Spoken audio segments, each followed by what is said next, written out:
ಪಂಚಮಸಾಲಿ ಹೋರಾಟಗಾರರ ಮೇಲೆ ಪೊಲೀಸರು ಲಾಠಿ ಚಾರ್ಜ್ ಮಾಡಿರುವುದು ಖಂಡನೀಯವಾಗಿದ್ದು, ರಾಜ್ಯ ಸರ್ಕಾರದ ಈ ನಡೆ ಹೇಡಿತನದ ಕೃತ್ಯ ಎಂದು ಜೆಡಿಎಸ್ ಜಿಲ್ಲಾ ವಕ್ತಾರ ಮಲ್ಲನಗೌಡ ಕೋನನಗೌಡರು ಸುದ್ದಿಗೋಷ್ಠಿಯಲ್ಲಿ ವಾಗ್ದಾಳಿ ನಡೆಸಿದರು.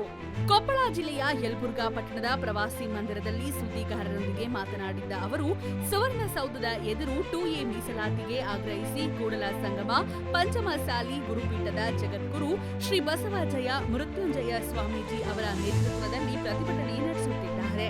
ಆದರೆ ಪಂಚಮಸಾಲಿಗಳ ಹೋರಾಟವನ್ನ ಹತ್ತಿಕ್ಕಲು ಸರ್ಕಾರ ಪೊಲೀಸರನ್ನ ಬಳಸಿ ಬಲಪ್ರಯೋಗ ಮಾಡಿರುವುದು ನಾಚಿಕೆಗೇಡು. ವಿಧಾನಸಭೆಯ ಚುನಾವಣೆ ಪೂರ್ವದಲ್ಲಿ ಕಾಂಗ್ರೆಸ್ ಅಧಿಕಾರಕ್ಕೆ ಬಂದರೆ 2A ಮೀಸಲಾತಿ ಜಾರಿಗೆ ತರುವುದಾಗಿ ಸಿದ್ದರಾಮಯ್ಯನವರು ಮಾತು ಕೊಟ್ಟಿದ್ದಾರೆ. ಅಧಿಕಾರಕ್ಕೆ ಬಂದ ನಂತರ ನಮ್ಮ ಮೀಸಲಾತಿಗೆ ಒತ್ತಾಯಿಸಿದ್ರೆ ಲಾಠಿ ಏಟಿನ ರುಚಿ ತೋರಿಸಿದ್ದಾರೆ. ಪಂಚಮಸಾಲಿ ಸಮಾಜ ಸುಮಾರು ಸತತ 30 ವರ್ಷಗಳ ಕಾಲದಿಂದ ಶೈಕ್ಷಣಿಕ ಹಕ್ಕಿಗಾಗಿ ಶಾಂತಿಯುತವಾಗಿ ಹೋರಾಟ ಮಾಡುತ್ತಾ ಬಂದಿದ್ದಾರೆ. ಯಾರು ಕಲ್ಲು ಕಣವಿ ಹಿಡಿದು ಹೋರಾಟ ಮಾಡಿದ್ದ ಉದಾಹರಣೆ ಇಲ್ಲ. ಹೋರಾಟವನ್ನ ಹತ್ತಿಕ್ಕಲು ಸಿದ್ದರಾಮಯ್ಯನವರ ಸರ್ಕಾರ ನಾಟಕವಾಡುತ್ತಿದೆ. ಕೂಡಲೇ ಲಾಠಿ ಚಾರ್ಜ್ನಿಂದ ಗಾಯಗೊಂಡಿರುವವರಿಗೆ ಚಿಕಿತ್ಸೆ ನೀಡಲು ಮುಂದಾಗಬೇಕು ಮತ್ತು ಸುಮ್ಮನೆ ಹೋರಾಟಗಾರರ ಮೇಲೆ ಪೊಲೀಸರು ಪ್ರಕರಣ ದಾಖಲಿಸಿಕೊಂಡಿದ್ದಾರೆ. ಕೂಡಲೇ ಪ್ರಕರಣ ಹಿಂಪಡೆಯಬೇಕು ಎಂದು ಒತ್ತಾಯಿಸಿದ್ರು.